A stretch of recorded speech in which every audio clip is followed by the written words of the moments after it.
আটাচুৱে কৈছে মোৰ মতেতো আটাচু হ'বই নোৱাৰে আটাচুৰ কেতিয়াও হ'ব নোৱাৰে কিয়নো আহোমসকল কেতিয়াও সাম্প্ৰদায়িক নাছিল চাউলুং চুকাফা স্বৰ্গদেউ চাউলুং চুকাফা কেতিয়াও সাম্প্ৰদায়িক নাছিল এইটো যিটো প্ৰেছ মিট দিছে মোৰ মতে এইটো আটাচুৰ মজিয়াৰ পৰা হোৱা নাই এইটো চৰকাৰী মজিয়াৰ পৰা হৈছে 100% এইটো চৰকাৰী মজিয়াৰ পৰা হৈছে এইটো আটাচুৰ মজিয়াত কেতিয়াও হোৱা নাই কাৰণ আটাচুৰ কেতিয়াও সাম্প্ৰদায়িক নহয় আৰু হ'বও নোৱাৰে গতিকে এনেধৰণৰ ব্যক্তিবিলাকে যিবিলাক ব্যক্তিয়ে নিৰ্বাচনৰ প্ৰাক মুহূৰ্তত আহি এনেধৰণৰ মন্তব্য কৰিছে প্ৰথমতে সেইসকলক গ্ৰেপ্তাৰ কৰিব লাগে এইটো কাৰণে গ্ৰেপ্তাৰ কৰিব লাগে তেওঁ যিটো মন্তব্য কৰিছে এখন ইউপি নেকি এখন অসম হয় এইখন অসমত নানা জাতি জনগোষ্ঠী ধৰ্ম নিৰ্বিশেষে সদায় বসবাস কৰি আছে আৰু বসবাস কৰি থাকিব ইয়াত কোন তেখেতলোকে আজান দিব নোৱাৰিব মানে আজানটো আমি দি আছোঁ দি থাকিম আৰু পৃথিৱীৰ সৃষ্টি যেতিয়ালৈকে ধ্বংস নহ'ব তেতিয়ালৈকে আজান এই পৃথিৱীত থাকিব গতিকে এনেধৰণৰ মন্তব্য নকৰিবলৈ এই যিজন ব্যক্তি মই নামটো বৰ বিশেষ পঢ়া নাই যোনজন ব্যক্তিয়ে হওক তেখেতক আমি আপোনালোকৰ জৰিয়তে সকীয়াই দিছোঁ অসমত বিশেষকৈ এনেধৰণে ইউপিৰ দৰে যিটো চৰিত্ৰ সেই চৰিত্ৰবিলাক অসমত নল'ব অসমত আমি সকলো ধৰ্মৰ মানুহে আমি আৰামত বসবাস কৰি আছোঁ আৰু আমাক আৰামত বসবাস কৰি থাকিবলৈ দিয়ক আৰু আটাচুৰ কেন্দ্ৰীয় সমিতিৰ যিসকল বিষয়ববীয়া আছে সেইসকলক মই অনুৰোধ জনাইছোঁ আপোনালোকে ইয়াৰ এটা স্পষ্টীকৰণ দিয়ক আমাক এটা স্পষ্টীকৰণ লাগে কিয়নো আমি গম পাইছোঁ আৰু আমি বুজি উঠিছোঁ যে এইটো আটাচুৰ মজিয়াৰ পৰা হোৱা প্ৰেছ মিট নহয় এইটো চৰকাৰী মজিয়াৰ পৰা হোৱা এটা প্ৰেছ মিট হয় গতিকে আপোনালোকৰ যিটো চৰিত্ৰ যিটো ধৰ্ম নিৰপেক্ষ চৰিত্ৰ যিটো চাউলুং চুকাফাই গঢ় দিয়াৰ যিটো চৰিত্ৰ সেই চৰিত্ৰটো অক্ষুণ্ণ ৰাখি এইসকল ব্যক্তিয়ে যে আপোনালোকৰ মতে প্ৰেছ মিট দিয়া নাই সংবাদমেল দিয়া নাই এইসকল যে চৰকাৰী মতে সংবাদমেল দিছে সেই কথাটো স্পষ্টীকৰণ আপোনালোকে দিব লাগিব আৰু যদি নিদিয়ে তেন্তে আমি জানিবলৈ আৰু বুজিবলৈ আৰু বাকী নাথাকিব যে আটাচুৰ দৰে এটা ইমান শক্তিশালী আটাচুৰ দৰে এটা ইমান সকলোকে লৈ চলা এটা জাতীয় সংগঠনে এতিয়া সাম্প্ৰদায়িক হৈ গ'ল বুলি আমি ভাবিবলৈ বাধ্য হ'ম উমেশ তামুলী আৰু ওৱেচিৰ নেতৃত্বত অসমখন অনাগত ভৱিষ্যতত ন্যায়ালয়লৈ ৰূপান্তৰ কৰাৰ পৰিকল্পনা আছে নেকি সেইটো আপোনাৰ প্ৰশ্ন নে ৰাইজৰ প্ৰশ্ন কি ক'ব ৰাইজে ওবেচি যদি ইয়াত আহে তেনে ন্যায়ালয় হৈ যায় তেনেহ'লে ইউপিৰ পৰা যোগী আদিত্যনাথ আহিলে আপুনি কি ক'ব তেতিয়া কি ৰাষ্ট্ৰ হ'ব যিখন অসমত যোগী আদিত্যনাথ আহিব পাৰে সেইখন অসমত কি যোগী আছাদুদ্দিন ওবেচি আহিব নোৱাৰে বুলি কিবা সংবিধানত লিখা আছে নেকি সেই প্ৰশ্নটোতো কোনেও কৰা নাই আপোনালোকেতো সেই প্ৰশ্নটো কাৰোবাক কৰিছে নেকি আমি নাই শুনা এতিয়ালৈকে কিন্তু ওবেচি অহাৰ লগে লগে আপোনালোকে এই প্ৰশ্নবিলাক বাৰম্বাৰ মানুহৰ আগত উত্থাপন কৰি আছে যে ওবেচি কিয় হ'ল কিন্তু মই এতিয়া প্ৰশ্ন কৰিছোঁ অসমৰ ৰাইজক যে যেতিয়া ইউপিলৈ বৰপেটালৈ যেতিয়া যোগী আদিত্যনাথ আহিছিলে এই কথাষাৰ আপোনালোকে কিয় উত্থাপন কৰা নাই কৰিছে নেকি নাই কৰা মুঠতে এনেকুৱা ধৰণৰ প্ৰশ্ন আপোনালোকেও নকৰিব আমিও মনত কষ্ট পাওঁ এনেকুৱা ধৰণৰ প্ৰশ্ন নাৰে তকবীৰ হয়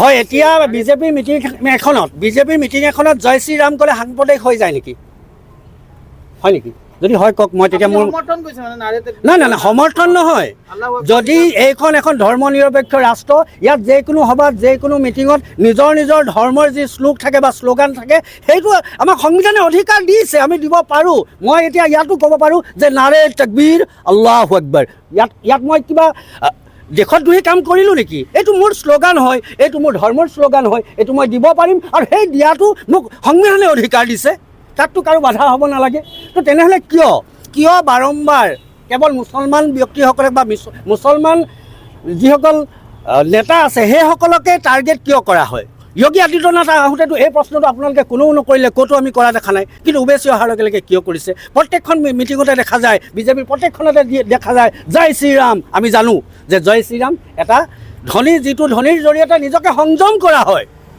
ৰামৰ নাম লৈ নিজকে সংযম কৰা হয় ঠিক তেনেকৈ তকবীৰ দিও নিজকে সংযম কৰা হয় যাতে আমাৰ ভিতৰত থকা যিটো আখৰিক শক্তি সেই শক্তিটো যাতে বিনাশ হওক ভিতৰত থকা ভাল মানুহজন ওলাই হওক সেইটো কাৰণে প্ৰতিটো ভাল কামৰ আগত এনেধৰণৰ তকবীৰ দিয়া হয় ধেমাজিৰ পৰাই তেখেতলোকে দিব কিয়নো ধেমাজিৰ পৰা দিলে হয়তো মানে এটা চিকিউৰ জেগা লৈছে তেখেতলোকে মাইক লগাই আজান নপঢ়ে সেইটো কাৰণে মই নপঢ়িম নেকি ধেমাজিত যিটো কৰি আছে সেইটো মই কৰিব লাগিব নেকি মাইক লগাই আজান নপঢ়ে কি লগাই আজান পঢ়ে সেইটো ধেমাজিৰ কথা তাৰ কাৰণে মই কি ক'ম মইতো দিমেই মই দুটা নালাগে 4টা মাইক লৈ আজান দিম তাত কাৰোবাৰ আপত্তি হ'ব পাৰিব নেকি? বন্ধ কৰিব লাগে বুলি কৈছে। কোন বন্ধ কৰিবলৈ? কোন হয়? কোন? বাঘেনাৰ স্থিতি কি আকৌ? যিটো আজান হৈ আছে, আজান হ'ব, কোনোবাই নুশুনিলে আৰু 2টা মাইক বেছি লগোৱা হ'ব। আৰু আমি প্ৰতিটো মুহূৰ্তত দেখি আহোঁ যে বাঘ সেনা বুলি ক'লে আপোনাক আমি ফকাছত দেখি থাকোঁ, আপুনি সেনাপতি বাঘ সেনা। হয়, কিন্তু বাঘ সেনাত আমি আচলতে দেখি পোৱা নাই যে ৰাইজৰ প্ৰশ্ন আচলতে বাঘ সেনাটো ক'ত সোমাই আছে। বাঘ সেনাটো ক'ত সোমাই আছে? প্ৰথম কথা, এজন যেতিয়া সেনাপতি থাকিব, সেনাপতি আপুনি সেনাখিনি আপুনি এই কেমেৰাত নেদেখিব, আপুনি ফিল্ডত দেখিব। ফিল্ডত আপুনি যেতিয়া কেমেৰা ঘূৰাব, মোৰ সেনাখিনি তাতে দেখিব আপুনি। এতিয়া উজনি অসমত আপোনাৰ সেনা আছে নাই? কিন্তু উজনিততো আপোনাৰ বহুত থ্ৰেট আছে।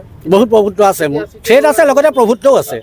আপোনাৰ তাত হয়, যিহেতু যেতিয়া যাম নিশ্চয় আপোনালোকে কেমেৰা ঘূৰাব, মোৰ সেনাখিনি দেখিব। আৰু এটা কথা, আপোনাৰ লগত আজিকালি খুব এটা বডিগাৰ্ড দেখা যায়, গতিকে আপোনাৰ এনেকুৱা ধৰণৰ কিবা থ্ৰেট আছে নেকি আপোনালোকে যে আপুনি বডিগাৰ্ড ৰাখিছে? নহয়, এটা কথা, থ্ৰেট বুলি নহয়, ভাল কামত সদায় শত্ৰু থাকে। আপুনিও ভাল কাম কৰক, আপোনাৰ শত্ৰু থাকিব। গতিকে মই যিখিনি কাম কৰি গৈ আছোঁ, সেই কামখিনি মই ভাবিছোঁ যে ভাল কাম, আৰু ভাল কাম যেতিয়া কৰিবলৈ যায় মানুহৰ শত্ৰু বাঢ়ে, আৰু শত্ৰু বাঢ়ে যেতিয়া নিজৰ চিকিউৰিটি ল'বলৈ প্ৰয়োজন হয়। কোন চিটু বৰুৱা?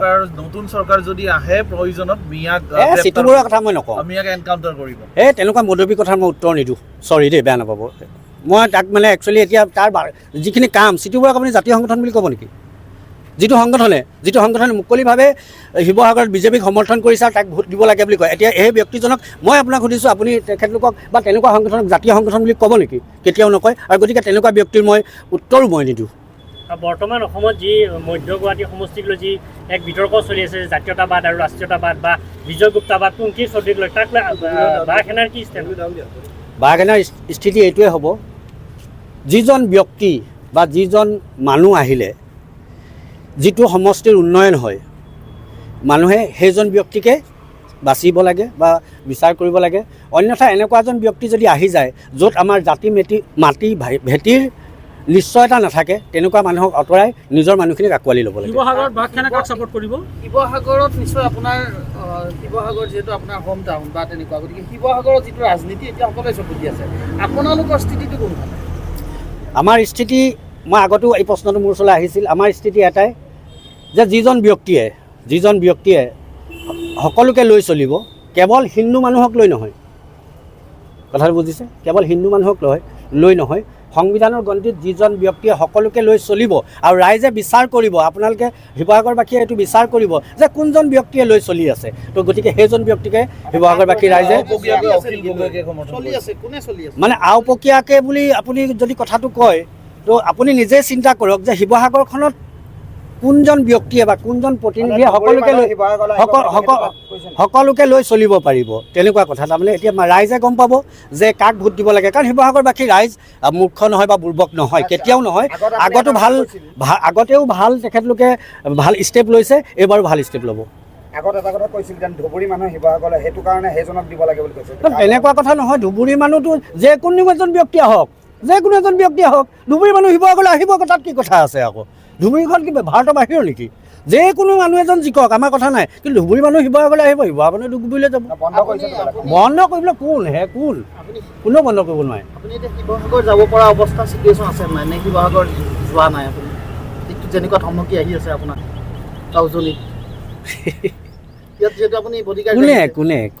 কোনে মনা কৰিব মোক শিৱসাগৰলৈ যাবলৈ? মোৰ ঘৰলৈ যাবলৈ কোনোবাই মনা কৰিব পাৰিব নেকি?